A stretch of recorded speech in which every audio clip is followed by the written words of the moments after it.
भगवान शिव का कथन है, आप जैसा कर्म करते हैं वैसा ही फल पाते हैं।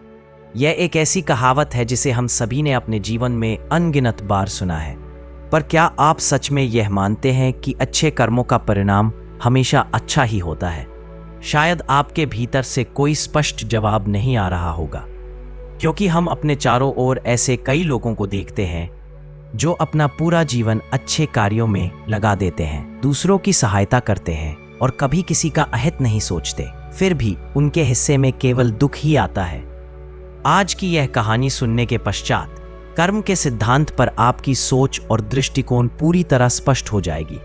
इसलिए इस कथा को अंत तक ध्यान से सुने ताकि आप इसका सार समझ सकें। यदि आपको यह वीडियो पसंद आए तो इसे लाइक करें और चैनल को सब्सक्राइब करना ना भूलें। अगर आप भगवान भोलेनाथ के सच्चे भक्त हैं तो कमेंट में हर हर महादेव अवश्य लिखें। चलिए इस कहानी को आरंभ करते हैं। बहुत समय पहले की बात है। एक गांव में नीरज और विवेक नाम के दो सगे भाई रहते थे। कहने को तो वे भाई थे, पर उनके संबंधों में भाईचारे का अभाव था। नीरज, जो बड़ा भाई था, स्वभाव से बहुत तेज और चालाक था। उसने अपनी चतुराई से विवेक के हिस्से की सारी खेती की जमीन पर कब्जा कर लिया था। इस वजह से विवेक का परिवार बड़ी कठिनाई से अपना जीवन यापन कर रहा था। उसके परिवार को अत्यंत कष्टपूर्ण दिन देखने पड़ रहे थे। विवेक की पत्नी भी अक्सर बीमार रहती थी और उनके पास इलाज के लिए पर्याप्त धन नहीं था। लेकिन अपने भाई के विपरीत विवेक का स्वभाव अत्यंत शांत और सरल था। उसने कभी किसी के साथ बुरा नहीं किया। फिर भी उसके मन में यह प्रश्न बार बार उठता था कि मैं तो सदाचार के मार्ग पर चलता हूं, न कभी किसी का बुरा करता हूं और न ही किसी के बारे में बुरा सोचता हूं, तो फिर मेरे साथ ही ऐसा क्यों होता है? मेरी जिंदगी में इतना कष्ट क्यों है? मेरी पत्नी हमेशा बीमार क्यों रहती है? मेरे पास इतना धन भी क्यों नहीं है कि मैं अपना जीवन सम्मान पूर्वक जी सकूं? मुझे मेरे अच्छे कर्मों का फल क्यों नहीं मिलता? और मेरा भाई, जो इतना धूर्त और चालाक है, वह हमेशा आनंद में रहता है। उसके जीवन में न कोई बीमारी है, न कोई चिंता, जैसे कोई परेशानी उसे छू भी नहीं सकती। धीरे धीरे यह विचार विवेक के मन में गहरा बैठ गया कि शायद इस दुनिया में बुरे कर्म करने वालों को ही अच्छा फल मिलता है और अच्छे कर्म करने वालों को केवल दुख ही प्राप्त होता है। उसी गांव से कुछ दूरी पर जंगल के किनारे एक सन्यासी अपनी छोटी सी कुटिया में रहते थे। वे जब भी गांव में भिक्षा के लिए आते तो सबसे एक ही बात कहते, जो तूने किया वह तेरे हिस्से में और जो मैंने किया वह मेरे हिस्से में। विवेक कभी इस कथन का अर्थ नहीं समझ पाया। उसे यह संतों की कही सुनी पुरानी बातें लगती थीं, जिनका कोई वास्तविक अर्थ नहीं होता। एक दिन जब विवेक गहरी चिंता में डूबा अपने घर के बाहर बैठा था तो उसके कानों में वही शब्द गूंजे, जो तूने किया वह तेरे हिस्से में और जो मैंने किया वह मेरे हिस्से में। इन शब्दों को सुनते ही विवेक का क्रोध भड़क उठा। वह गुस्से में सन्यासी के पास गया और बोला, आप हमेशा यही बात दोहराते रहते हैं जिसका कोई मतलब नहीं है।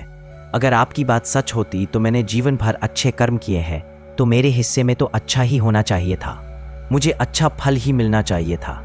फिर मेरे भाग्य में केवल दुखी क्यों लिखा है? मेरी पत्नी बीमार रहती है, हमारे पास ढंग से भोजन करने के लिए भी पैसे नहीं होते। सन्यासी ने अत्यंत शांत स्वर में उत्तर दिया, बेटा, ऐसा लगता है कि तुम परिस्थितियों के आगे हार मान चुके हो। मुश्किलों ने तुम्हारे सोचने का ढंग बदल दिया है। बुरे वक्त ने तुम्हारी सोच को भी नकारात्मक बना दिया है। सन्यासी ने आगे कहा, बेटा, तुम एक काम करो, आज शाम कुछ फल लेकर मेरे आश्रम आ जाना। मैं तुम्हारे सभी प्रश्नों का उत्तर दूंगा। यह कहकर सन्यासी अपना भिक्षा पात्र लेकर अगले घर की ओर चले गए। विवेक कुछ देर सोचता रहा, फिर बाजार जाकर कुछ फल खरीदे और सूर्यास्त से पहले सन्यासी की कुटिया की ओर चल दिया।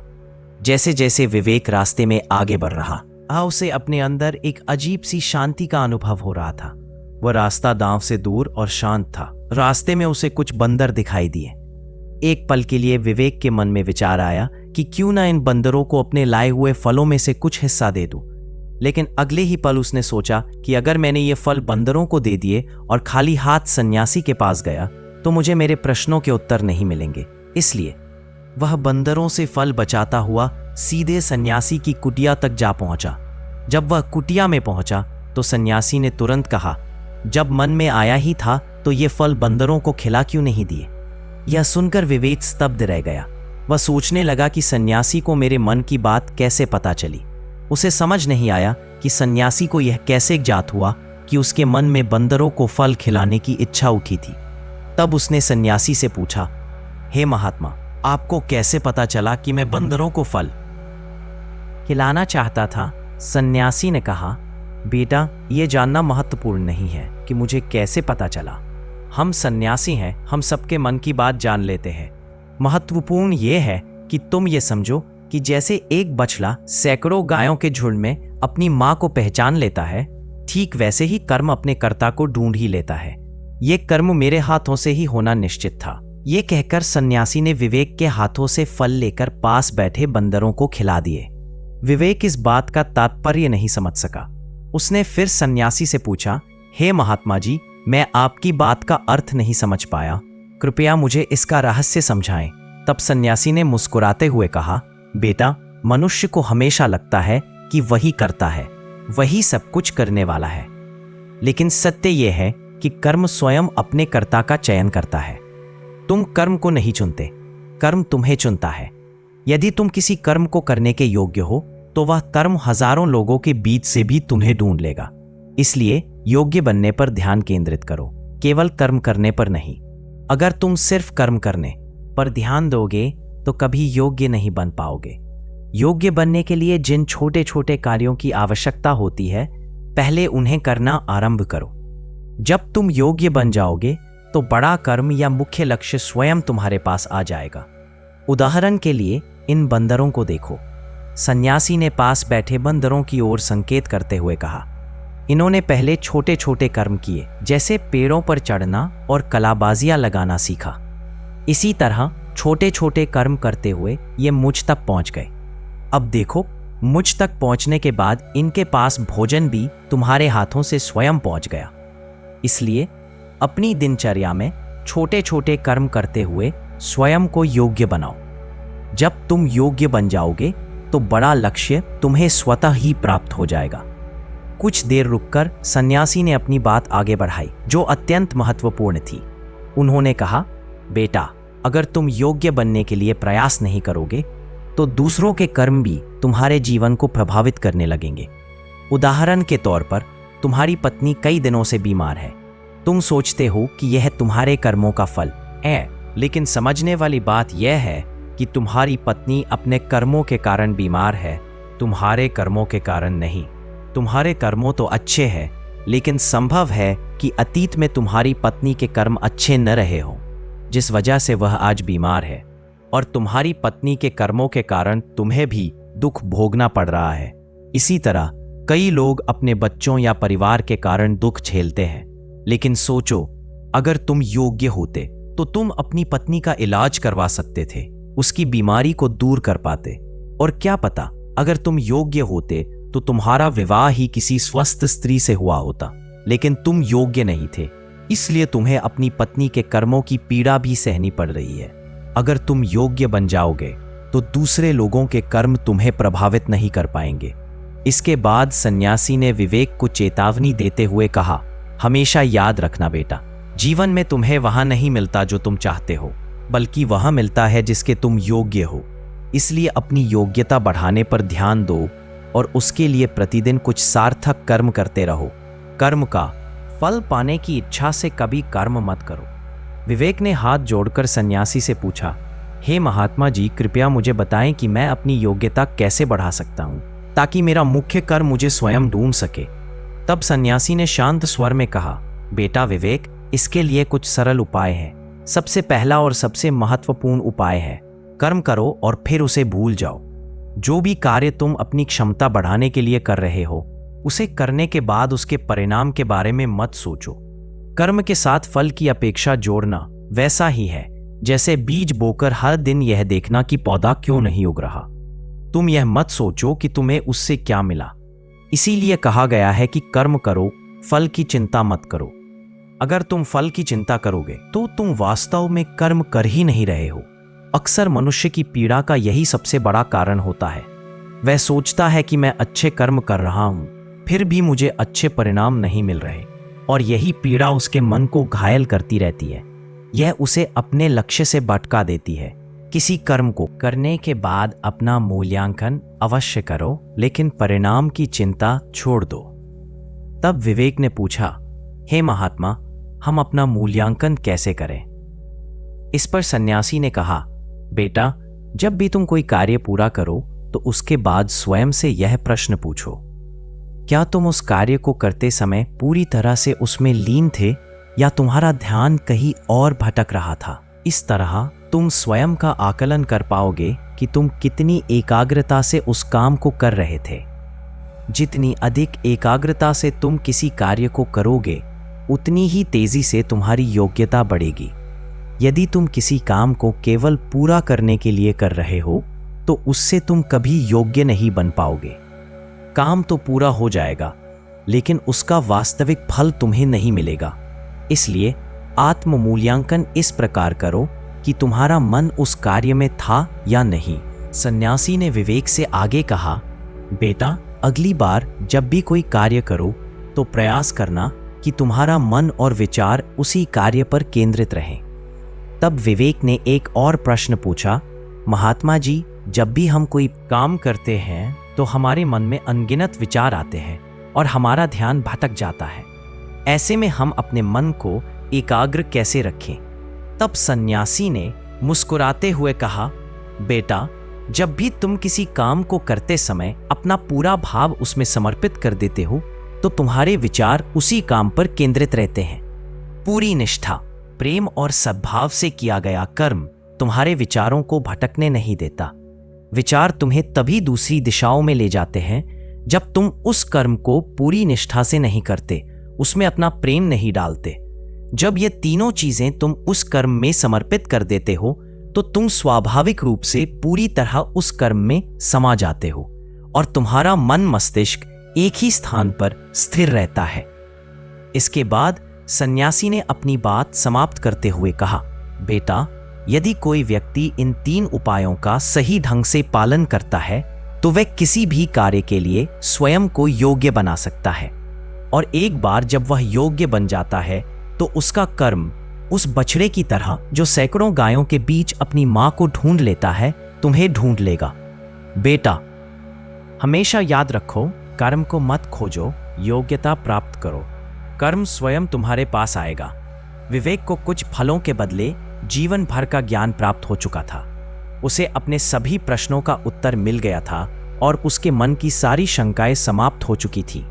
उसने सन्यासी को प्रणाम किया और अपने घर की ओर चल पड़ा।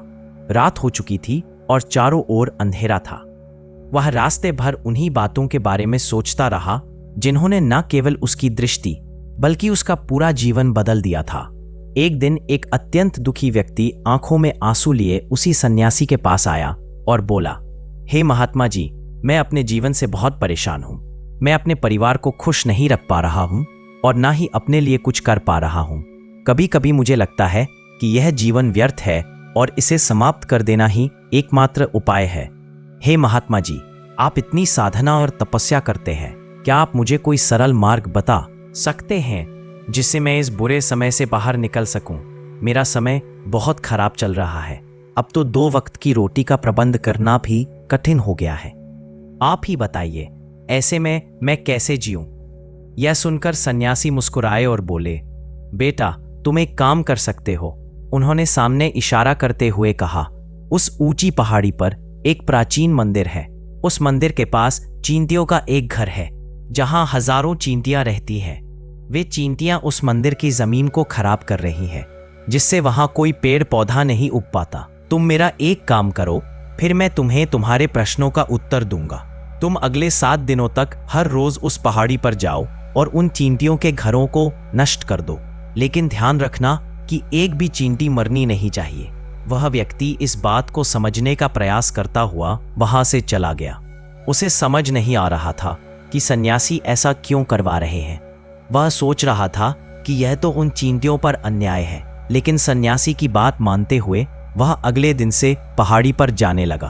पहले दिन जब वह पहुंचा तो उसने देखा कि सैकड़ों चींटियां कतार में चलकर अपने लिए भोजन जुटा रही थीं। यह देखकर उसका मन पिघल गया। वह सोचने लगा कि ये नन्हे जीव इतनी मेहनत से अपना घर बना रहे हैं और मैं उसे तबाह कर दूंगा। लेकिन महात्मा के शब्द याद करके उसने उस घर को तोड़ना शुरू कर दिया। जैसे ही उसने घर तोड़ा, चींटियों में भगदड़ मच गई। वे अपनी जान बचाने के लिए इधर उधर भागने लगी। कुछ ही देर में उनका घर मिट्टी में मिल चुका था। वह व्यक्ति भारी मन से घर लौट आया। रात को उसे नींद नहीं आई। वह सोचने लगा कि अब तो उनका घर नष्ट हो चुका है, अब वापस जाने का क्या लाभ। लेकिन फिर उसने निश्चय किया कि वह अपना काम पूरा करेगा। अगले दिन सुबह वह फिर उसी पहाड़ी पर पहुंचा। वहां पहुंचकर उसने देखा कि चींटियों ने थोड़ी ही दूरी पर एक नया घर बना लिया था। यह देखकर उसे समझ आया कि महात्मा ने उसे 7 दिन तक आने के लिए क्यों कहा था। वह उनका नया घर भी तोड़ने के लिए आगे बढ़ा। इस बार भी चींटियां उसी तरह अपने काम में व्यस्त थीं। यह देखकर उसका दिल फिर पसीज गया। लेकिन उसने सन्यासी की बात याद करते हुए बड़ी सावधानी से उनका घर भी तोड़ दिया। इस बार उसने विशेष ध्यान रखा कि किसी चींटी को कोई हानि न पहुंचे। घर तबाह करने के बाद वह दुखी मन से लौट आया। उसे लग रहा था कि वह उन चींटियों को बसने ही नहीं दे रहा है। वह स्वयं को एक दानव समझने लगा था। अगले दिन जब वह फिर वहां पहुंचा तो उसकी आंखें हैरानी से फैल गईं। इस बार चींटियों ने केवल एक रात में पहले से भी बड़ा और व्यवस्थित घर बना लिया था। अब वे पहले से भी अधिक ऊर्जा से काम कर रही थी। यह देखकर उसे लगा कि ये चींटियां किस मिट्टी की बनी हैं। मैं बार बार इनका घर उजाड़ता हूं, लेकिन ये हार नहीं मान रही। इस बार उसे क्रोध आ गया और उसने गुस्से में उनका घर तहस नहस करना शुरू कर दिया। इस प्रक्रिया में अनजाने में उसका पैर कुछ चींटियों पर पड़ गया और वे कुचल गईं।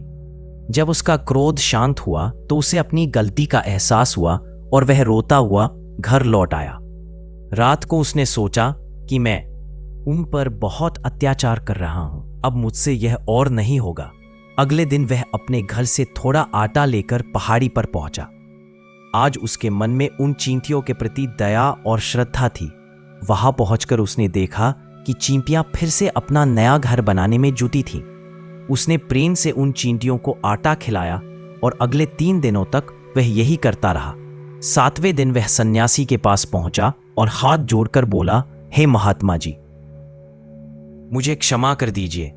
मैंने उनका घर कई बार नष्ट किया, लेकिन फिर मैं हिम्मत नहीं जुटा पाया। मैं आपका काम पूरा नहीं कर सका। मुझे लगता है मैंने जो किया वह सही था। अब मुझे आज्ञा दीजिए।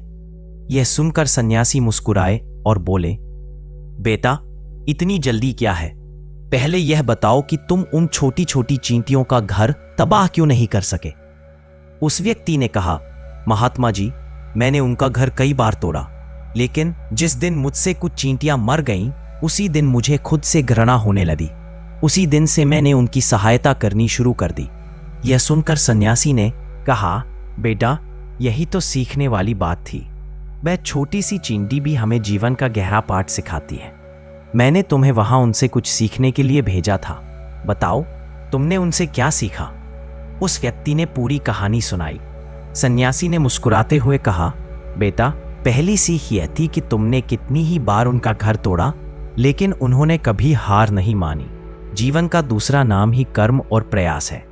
हम इंसान 1-2 बार असफल होने पर ही टूट जाते हैं और प्रयास करना छोड़ देते हैं। कुछ तो जीवन ही समाप्त करने की सोचने लगते हैं। लेकिन तुमने देखा होगा कि जानवर कभी आत्महत्या नहीं करते। वह हर हाल में जीने की कोशिश करते हैं। जीवन कर्मशीलता का नाम है। मृत्यु तो अंतिम विश्राम है। उससे पहले कर्म करना क्यों छोड़ना? यदि तुम्हारा एक घर टूट गया है तो दूसरा बनाने की कोशिश करो। कोशिश करने वालों की कभी हार नहीं होती। ये बात तुम उन नन्ही चींटियों से सीख चुके हो। देखने में वे तुमसे कितनी छोटी हैं, लेकिन उनका संकल्प तुमसे कहीं अधिक विशाल है। दूसरी सीख ये है कि बुरा समय हमेशा नहीं रहता। हर रात के बाद सुबह जरूर होती है। तो दोस्तों, इस कहानी से आपने क्या सीखा, हमें कमेंट बॉक्स में अवश्य बताएं। अगर आपको ये वीडियो अच्छी लगी हो तो इसे लाइक करें और अपने दोस्तों के साथ शेयर करें। और ऐसी ही ज्ञानवर्धक वीडियो देखने के लिए हमारे चैनल को अभी सब्सक्राइब करें। कमेंट में लिखिए हर हर महादेव। भगवान भोलेनाथ की कृपा आप सब पर बनी रहे। धन्यवाद।